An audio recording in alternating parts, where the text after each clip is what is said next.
오늘 우리에게 주신 하나님 말씀은 로마서 7장 1절부터 6절까지 말씀입니다. 형제들아, 내가 법 아는 자들에게 말하노니 너희는 그 법이 사람이 살 동안만 그를 주관하는 줄 알지 못하느냐. 남편 있는 여인이 그 남편 생전에는 법으로 그에게 매인 바 되나 만일 그 남편이 죽으면 남편의 법에서 벗어나느니라. 그러므로 만일 그 남편 생전에 다른 남자에게 가면 음녀라.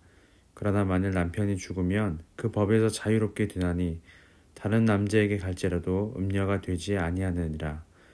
그러므로 내 형제들아, 너희도 그리스도의 몸으로 말미암아 율법에 대하여 죽임을 당하였으니 이는 다르니 곧 죽은 자 가운데서 살아나신 이에게 가서 우리가 하나님을 위하여 열매를 맺게 하려 함이라. 우리가 육신에 있을 때에는 율법으로 말미암는 죄의 정욕이 우리 지체 중에 역사하여 우리로 사망을 위하여 열매를 맺게 하였더니 이제는 우리가 얽매였던 것에 대하여 죽었으므로 율법에서 벗어났으니 이러므로 우리가 영의 새로운 것으로 섬길 것이요 율법의 조문에 묵은 것으로 아니할지니라. 아멘. 율법에서 해방되는 길이라는 제목을 함께 말씀을 나누도록 하겠습니다. 오늘 본문의 내용에서 바울은 예수를 믿고 의롭다 칭함을 받았음에도 불구하고 여전히 율법주의 신앙에 얽매여 있는 성도들에게 권면하고 있습니다. 동시에 갈라디아서에서 말하는 다른 복음, 즉 예수도 믿지만 동시에 율법도 반드시 지켜야 구원에 이른다고 말하는 자들에게는 강력하게 주장하고 있음을 볼 수 있습니다. 그리스도인은 그리스도의 몸으로 말미암아 율법에 대하여 죽임을 당했으니 이제는 율법에 대하여 자유하게 되었으므로 율법 조문에 매인 것으로 하나님을 섬길 것이 아니라 영의 새로운 것으로 섬겨야 함을 가르치고 있습니다. 바울은 믿음으로 예수 그리스도와 연합하여 의롭다 칭함을 받은 자들에게 새로운 삶이 열린 것을 알려주는데 바울은 부부 관계를 예로 들어 이 진리를 설명합니다. 부부는 법에 따라 서로에게 얽매여 살아갑니다. 그러나 부부 중 한쪽이 죽으면 상황이 달라지죠. 결혼관계의 법에서 해방되었기 때문입니다. 그런데 우리 남편으로 비유되는 율법은 죽을 수가 없다라고 바울은 말합니다. 그렇기 때문에 우리가 죽어야 한다는 것이죠. 따라서 부부 중 한쪽이 죽으면 다른 한쪽에게 자유롭게 되는 것처럼 우리가 그리스도 안에서 율법에 대하여 십자가에서 죽었으므로 더 이상 율법은 나에게 아무 구속력이 없게 되었음을 말하고 있습니다. 더 나아가 이제는 율법의 문자적 조항에 매인 신앙생활이 아니라 성령 하나님께서 이끄시는 새로운 길에서 주님을 섬기라고 강조합니다. 율법에 대해 죽었기 때문에 더 이상 율법에 얽매이는 삶을 살지 말라는 것입니다. 그러한 삶은 결국 사망을 위하여 열매를 맺게 된다고 바울은 경고합니다.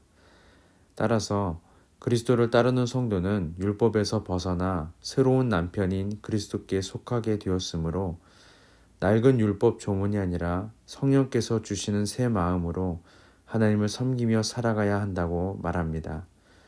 그리고 이는 예수님과 연합하는 삶으로 복음으로 하나님을 위한 열매를 맺는 길임을 설명합니다.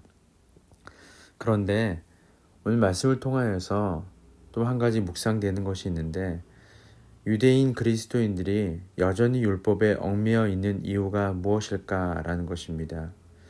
심지어 더 나아가 갈라디아 교회 상황처럼 율법도 반드시 지켜야 한다는 다른 복음을 외치고 있는 이유가 어디에 있을까라는 점입니다. 이게 참 쉽지 않은 것 같습니다. 유대인들 입장에서 생각해보면 율법을 지켜야 한다고 평생을 생각하며 여기며 살아왔는데 그것만이 하나님을 섬기는 길이라고 그렇게 생각하며 평생을 살아왔는데 어느 날 갑자기 예수 그리스도가 등장하고 진정한 구원은 율법을 지키는 것에 있는 것이 아니라 예수를 믿기만 하면 된다고 하니 여러 가지 생각과 감정이 교차하면서 어떻게 해야 할지 모르는 상태가 되었을지도 모른다는 것입니다. 바울은 고린도후서 5장 17절에서 누구든지 그리스도 안에 있으면 새로운 피조물이라고 말합니다. 이는 원래 있던 상태에서 다시 새롭게 되는 상태를 말하는 것이 아니죠. 이전의 낡은 건물을 리모델링하여서 새 것처럼 보이게 하는 것이 아닙니다. 새로운 피조물이라는 말은 새롭게 창조되었다라는 뜻입니다. 다시 태어난 것, 즉 거듭났다는 말입니다. 그렇기 때문에 기억해야 할 것은 이전 것은 지나갔다라는 것이고 새 것이 되었으니 그에 맞게 살아야 한다라는 것입니다. 그런데 이게 참 쉽지 않은 것 같습니다. 우리를 예를 들어 좀 설명을 하면 예수 그리스도로 말미암아 구원받고 하나님의 백성이 되었고 그에 걸맞는 신앙생활을 하고 있음에도 불구하고 여전히 예전의 율법 조문과 같은 그런 모습들이 우리의 삶 가운데서 곳곳에서 남아있다는 것이죠. 예를 들어 설명하면 우리가 쉽게 너무나 간과하고 습관처럼 말하는 너는 무슨 띠니, 무슨 띠야, 용띠냐, 양띠냐, 올해는 양의 해, 용의 해 이렇게 말한다는 것입니다. 사실 12지간은 12동물들 생명에 대한 생명을 신으로 삼고자 하는 그런 전통적 샤머니즘이 담겨있는 신앙에서 비롯된 그런 율법 조문과 같은 그런 옛 지식임에도 불구하고 우리는 여전히 예수 그리스도를 믿고 있음에도 불구하고 그것을 너무 쉽게 입버릇처럼 말하고 있다는 것입니다.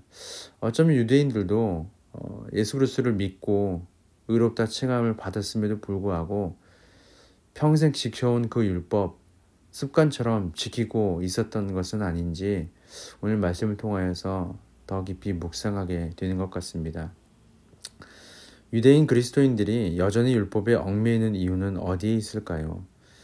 먼저는 예수 그리스도를 믿음으로 말미암아 의롭다 칭함을 받은 것에 대해서 100% 모르기 때문이 아닐까 싶습니다.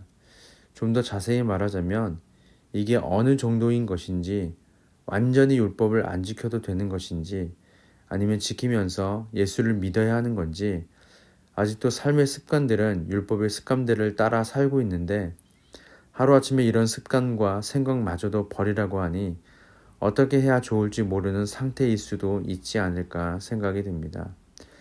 그래서 바울은 오늘 본문에서 결혼과 죽음이라는 주제를 가지고 이에 대해 설명하는 것입니다. 우리가 그리스도를 믿음으로 말미암아 의롭다 칭함을 받았다라는 이 말은 율법에 대해 죽었는데 그냥 죽은 것 같은 상태가 아니고 죽을까 말까 하는 상태가 아니라 죽었다가 필요에 의하면 다시 살아나는 그런 상태가 아니라 완전히 완벽하게 다시 살아날 가능성이 없게 죽은 상태임을 말한다는 것입니다. 완전히 단절된 상태, 분리된 상태를 설명한다라는 것이죠.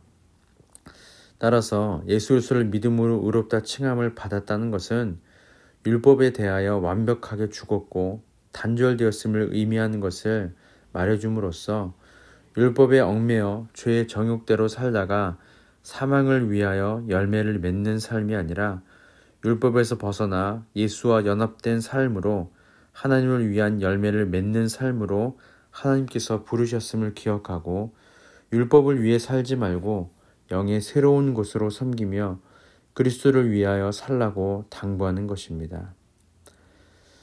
우리의 신랑 되신 예수님이 원하시는 것은 무엇일까요? 우리가 그분을 본받아 성령의 열매를 많이 맺는 것입니다. 율법의 요구를 두려움으로 이루려고 하지 말고 예수님의 신부로서 그분을 섬기고 사랑하는 마음으로 순종하는 것입니다. 그리스도인은 예수 그리스도의 신부입니다. 아내가 남편을 사랑하고 섬기듯 우리는 그리스도를 향한 사랑으로 그리스도께서 원하시는 삶을 살아야 합니다. 예수님이 가르쳐 주신 것처럼 하나님을 사랑하고 이웃을 자신과 같이 사랑해야 합니다. 서로 사랑하는 새 계명에 기쁨으로 순종하는 저와 여러분들 되시기를 예수님 이름으로 소망합니다. 기도하겠습니다. 주님, 율법에 얽매여 그 저주 아래 사는 삶이 얼마나 두렵고 끔찍한지 말씀을 통해 깨닫습니다. 그리스도와 매일 더 깊이 연합함으로 죄의 정욕을 버리게 하옵소서. 주님과 함께 죽고 주님과 함께 살아난 성도로서 늘 성령의 인도하심을 쫓아 주님만을 섬기게 하옵소서. 감사드리며 예수님의 이름으로 기도합니다. 아멘.